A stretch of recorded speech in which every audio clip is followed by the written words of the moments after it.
Hey strangers, this episode originally aired on May 12th, 2022. Enjoy.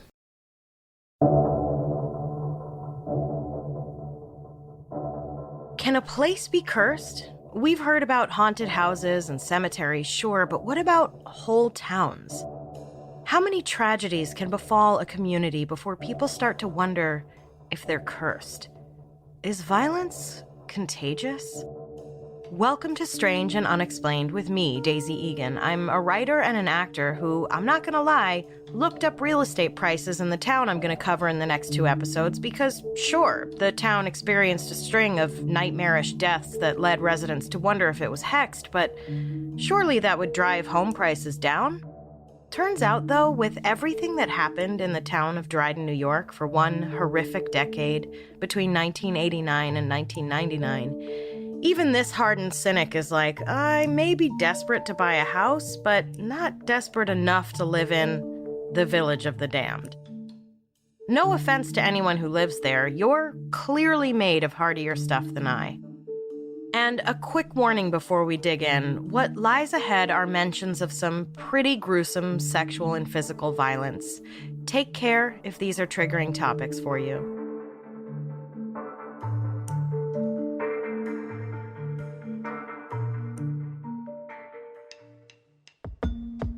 Upstate New York is one of my favorite places in the country. The aesthetic of the bucolic rolling green hills, the leaves that change color in the fall, the rivers that literally run through it. So beautiful. But the town of Dryden, New York, which sits about a 3-hour drive west from the state's capital of Albany and southeast of the Great Finger Lakes, is gloomier than a lot of New York State. For some science-y reason, Dryden and its immediate surrounding area get more cloud coverage than almost anywhere else in the country.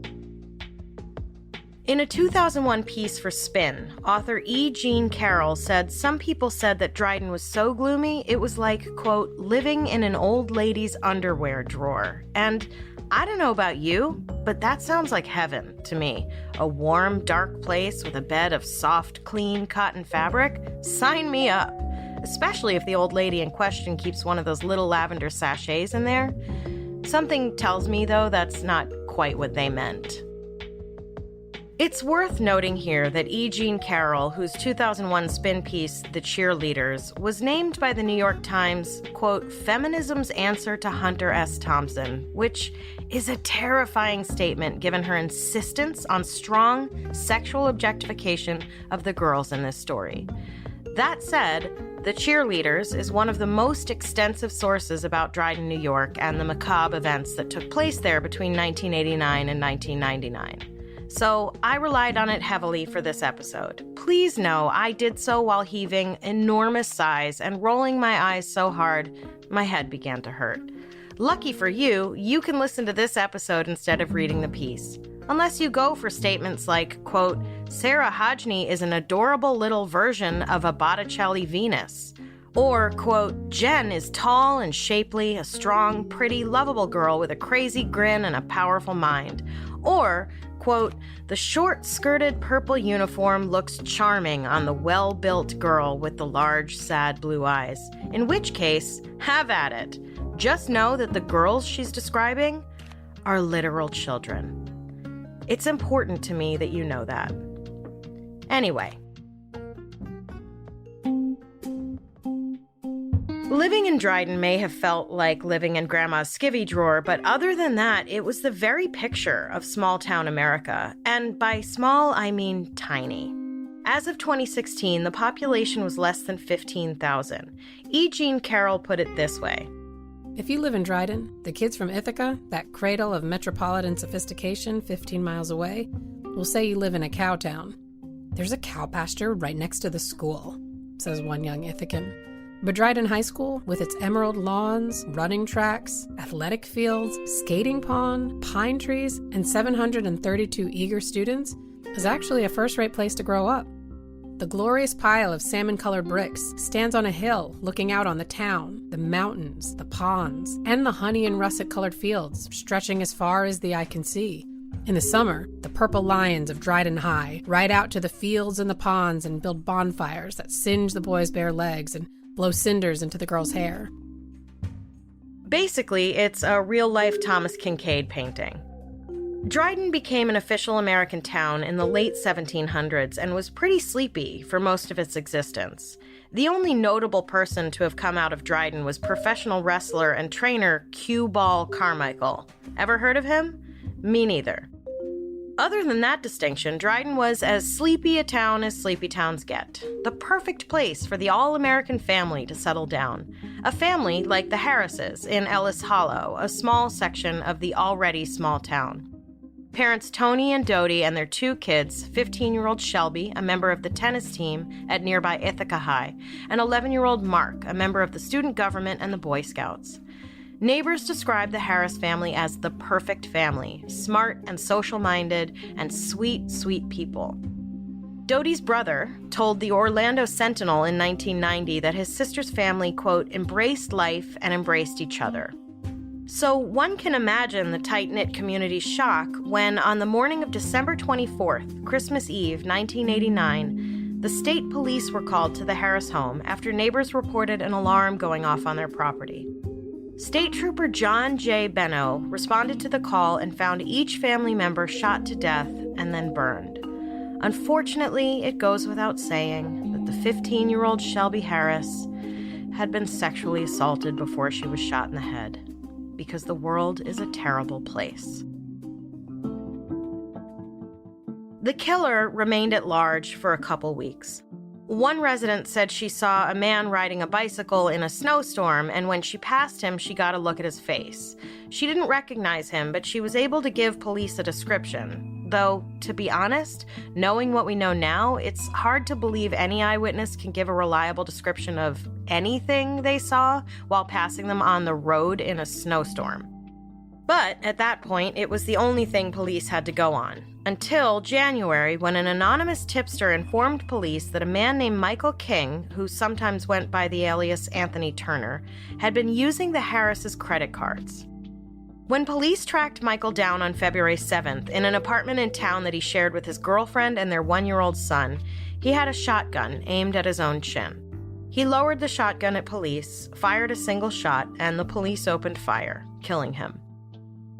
Police found evidence that Michael's 54-year-old mother, Shirley, had used the Harris' credit card after the murders and arrested her as an accomplice at her apartment, which happened to be right next door to the Harris home. Shirley was charged with helping her son attempt to burn the house down after the murders, along with credit card theft and fraud. The day after the murders, she had used the credit cards at a nearby mall in Syracuse, buying clothes, electronics, and, wait for it, diamonds. Mall diamonds. This woman used the credit cards of people her son had murdered to go to fucking Jared. Come on, people. Jared says love endures all things, but you know what doesn't endure all things? Someone's life when you murder them. At Shirley's trial, State Trooper David Harding testified that he found Shirley's fingerprints on a gas can left at the scene of the crime. And if you don't think that I read that and yelled out, "Give me a break," then where have you been? And wouldn't you know it, I was right to demand a break because Harding later admitted to falsifying evidence.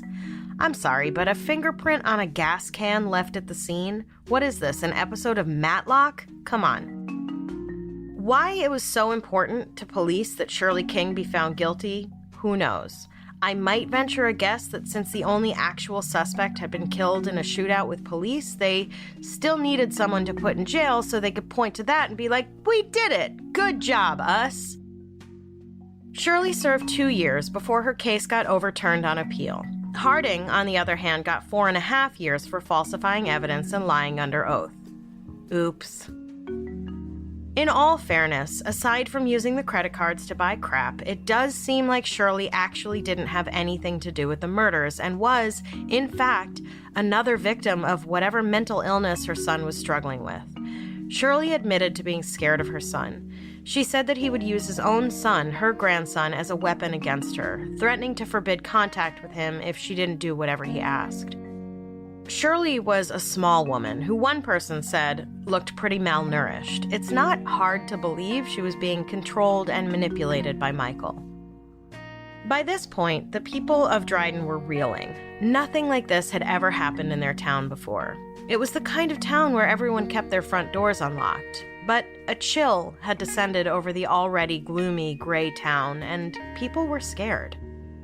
Unfortunately for the people of Dryden, New York, they were about to find out that this gruesome, in cold blood style murder was only the beginning of a decade of terror.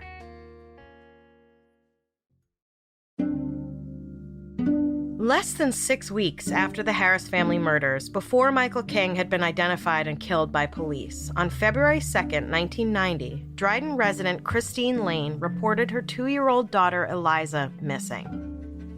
A 4-day search involving hundreds of local law enforcement and volunteers swept through the nearby woods and came up empty. Then, 5 days after Eliza went missing, on the 7th, Christine received a package in the mail. It was her daughter's mittens. The only silver lining, everyone thought, was that this was probably a sign that Eliza was still alive. But where she was anyone's guess. If a kidnapper was going to go so far as to send a sign that Eliza was still alive, why not ask for a ransom in exchange for the baby? When police found Michael King the next day, they half expected to find Eliza with him, but she wasn't there. The search went on for another week, until February 15th, when Christine admitted that the mittens were a red herring. She'd mailed them to herself to throw police off. Christine had smothered her daughter and buried her in the woods. Can you even imagine? Because I cannot. At her trial, Christine said that Eliza had died in her crib after getting herself tangled in her blankets. Christine panicked, she said, and buried Eliza in the woods and then led police on a wild goose chase instead of just admitting what had happened. And if Eliza did die by accident and Christine super panicked and buried her in the woods, okay, I get it.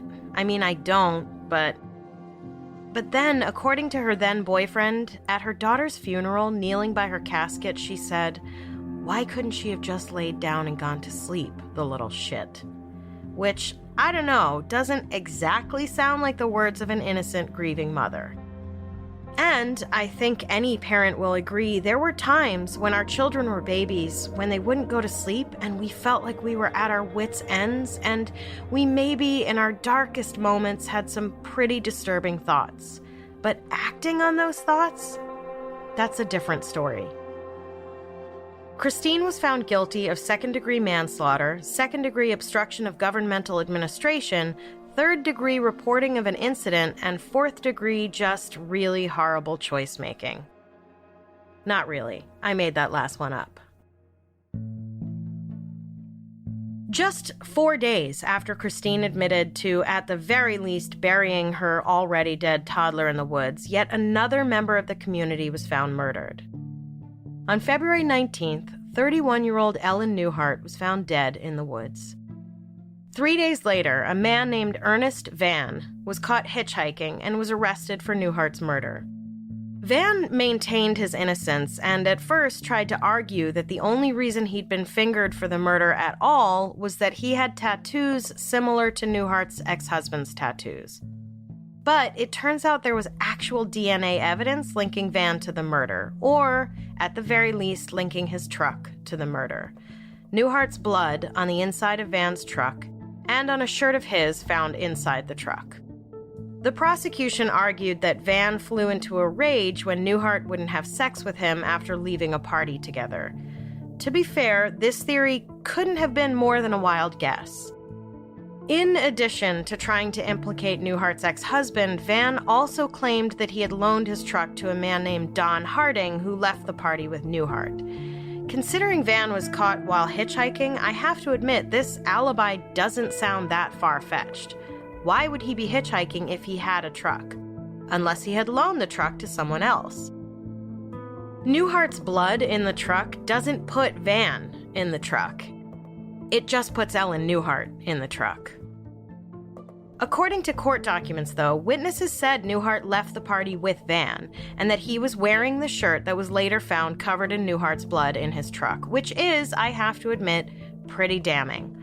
Also, Don Harding obviously denied any wrongdoing, and when the police conducted a search of his home, they found nothing linking him to the murder. It makes you wonder what Don Harding ever did to Ernest Van to have him throw him under the murder bus like that.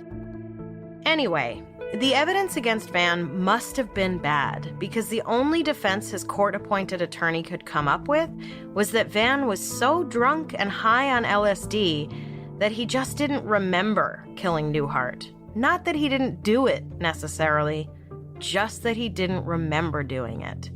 Yikes, bro.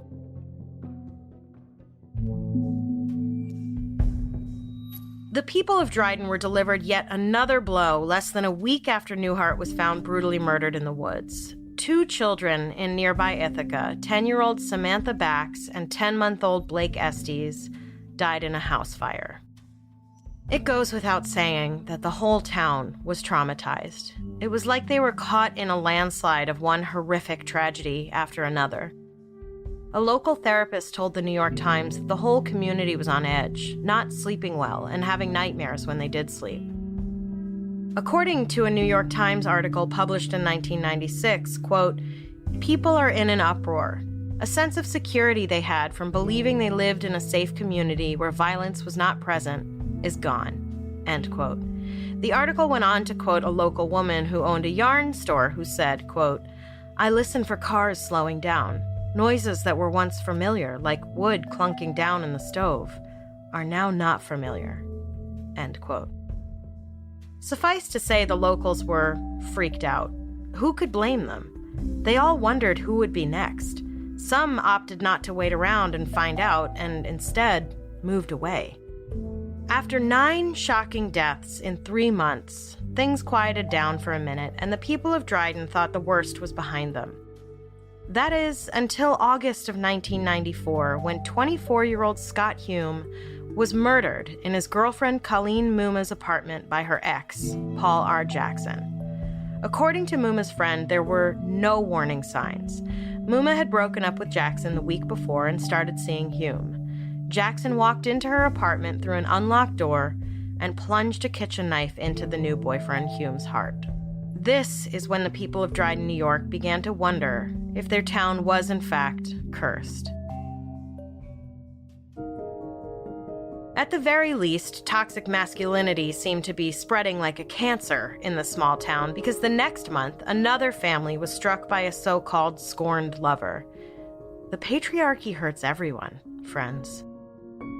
Dryden High senior Amber Starr briefly dated a boy named J.P. Merchant in September of '94, who E. Jean Carroll described as, quote, "a sulky rogue with dead poet good looks who was irresistible to young women," end quote. Although clearly, to Amber, he was quite resistible, because she broke things off after only dating briefly after he professed his love for her, and she was like, meh. Amber's family, the Starrs, were another picture-perfect unit in Dryden. Her younger sister Tiffany described the family as perfect, and from the way the 3 Starr daughters gushed about it to E. Jean Carroll, it really did seem like the kind of family that makes the rest of us go, wait, there are actual families like that out there? Carroll called the 3 Starr girls the goddesses of Dryden High. The goddess's dad, Stephen Starr, was the head coach on the Dryden High football team and was about as lovable a dad as they come. Amber broke up with irresistible Merchant on September 21st, and Merchant, joining a long line of toxic men before and after him, decided that wasn't acceptable and began stalking Amber and threatening to kill himself if she didn't get back together with him. Let me just do a quick sidebar here. Don't do this. Ever. I don't care how heartbroken you are. Do not ever threaten to kill yourself or anyone else in order to get someone to stay in your life. It is abusive and disgusting, and, not for nothing, makes you an automatic enemy of the pod. Thank you. Amber, being the good person that she was, spent hours on the phone with JP trying to let him down easy. Also, side note, don't do that either. And then, when Amber began dating someone new, JP threatened to kill the new boyfriend. So, on December 27th, Amber's mother Judy went to the police and asked for an order of protection for her daughter. Police arrested Merchant, set his bail at $500, which his family paid immediately, and as soon as he got released, Merchant called Amber and continued threatening her. Clearly, this person needed help. The next day, on December 28th, Judy went back to the police and begged them for help. She was truly scared for her daughter's life.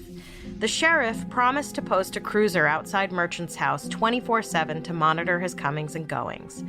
But less than 24 hours later, the policeman on duty left when his shift ended without waiting for the next person to relieve him.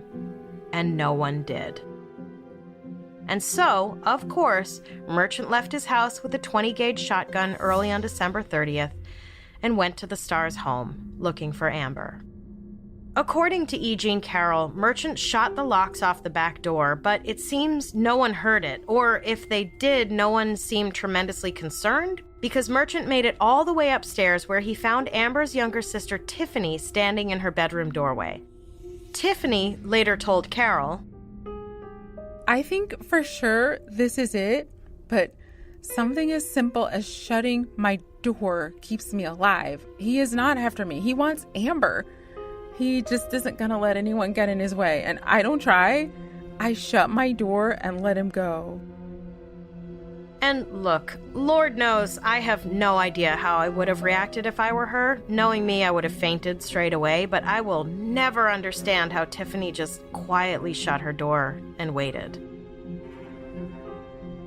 By the time Merchant made it to Amber's bedroom, though, Stephen Starr must have realized something was wrong, because when Merchant told Amber to wake up, Stephen came running in to protect her.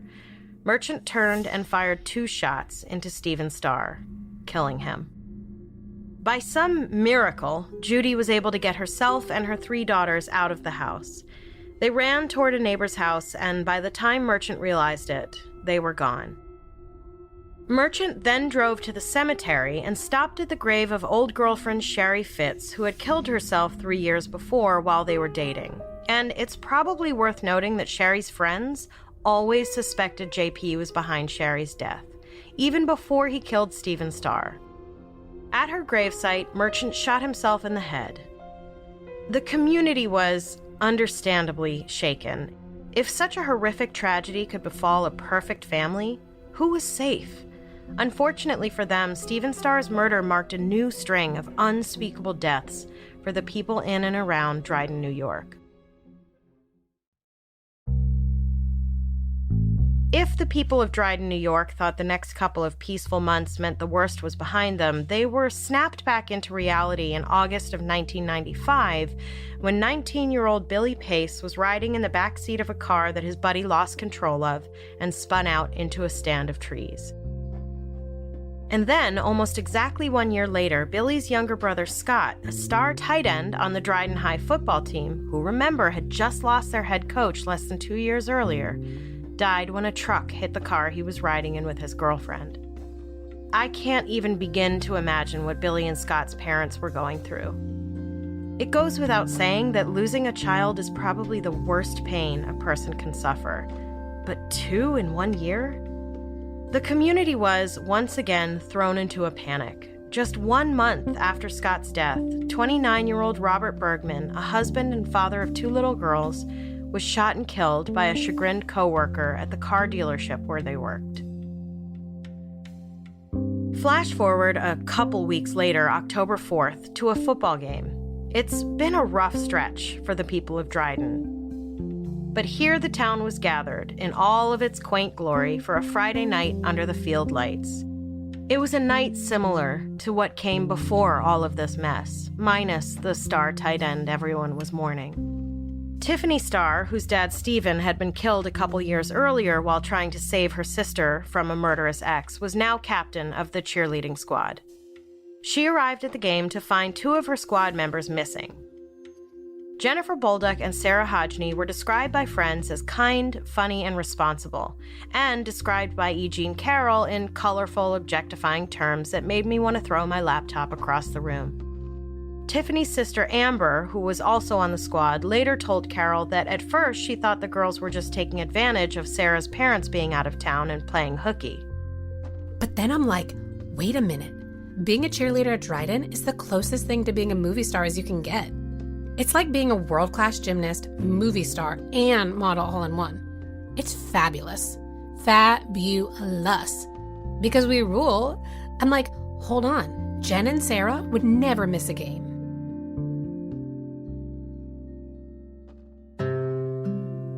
Before the game was over, police were at Sarah Hodgney's house, where what they found was very troubling. In the bathroom, the shower curtain had been pulled off the rod and the soap dish had been broken off the wall. Jen's cheerleading skirt was hung to dry on a towel rack, and Sarah's was found hanging in the basement. Clearly, whatever happened there happened before school hours. Police caught a lucky break when they found the Hodgneys' car in the parking lot of the Cortland Line Company, a fly fishing equipment store, only 8 miles up the road from the Hodgneys' house, the same night that the girls went missing. Workers had spotted an unidentified man park the car and walk away. Once it got dark, they noticed the light inside the car had been left on. A night shift worker went to turn the light off to try to prevent the car's battery from dying, and that's when he saw the bloodstains inside the car. I'm sure it was with extremely mixed emotions that police forced the trunk open. If the girls were not in the trunk, it could mean they were back at square one with no leads. If they were in the trunk, it would put an end to the search. On the other hand, if the girls were in the trunk, the girls were in the trunk. You know what I mean? The girls were not in the trunk, but it was obvious that they had been. A thorough search of the car revealed blood and diamond-shaped fingerprints like the kind you'd find on regular kitchen gloves, leading investigators to believe that the kidnapping wasn't a spur-of-the-moment decision, but had been planned out. And here is where I leave you, dear stranger, back at Sarah's house, where Sarah's best friend, Katie Savino, another member of the cheer squad, was supposed to have stayed the night before along with Jen. Sitting there with Sarah's parents, waiting for the news about her best friends, Katie knew that the only reason she was there and they weren't was just dumb luck. Even worse, would the whole thing have not happened at all if Katie had chosen to stay the night? Maybe whoever took the girls would have decided that 3 was a crowd. But where were Jen Bolduc and Sarah Hodgney? And who was the mysterious man who had left the blood-stained car in the parking lot and walked off? As hundreds of flyers went up around town, a population of grieving, terrified neighbors tried to put their own trauma aside to help locate these girls before it was too late. And the hits would keep on coming. So much tragedy was still to befall this small town that we're going to have to wait till next time to find those answers.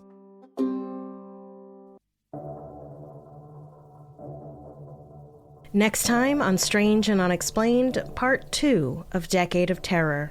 This episode was originally produced by Becca DiGregorio and Natalie Grillo, with engineering by Jess McKillop, editing by Eve Kerrigan, and sound engineering by Jennifer Swatek. Our voice actors for this episode were Lauren Hooper and Andrea Jones-Sojola.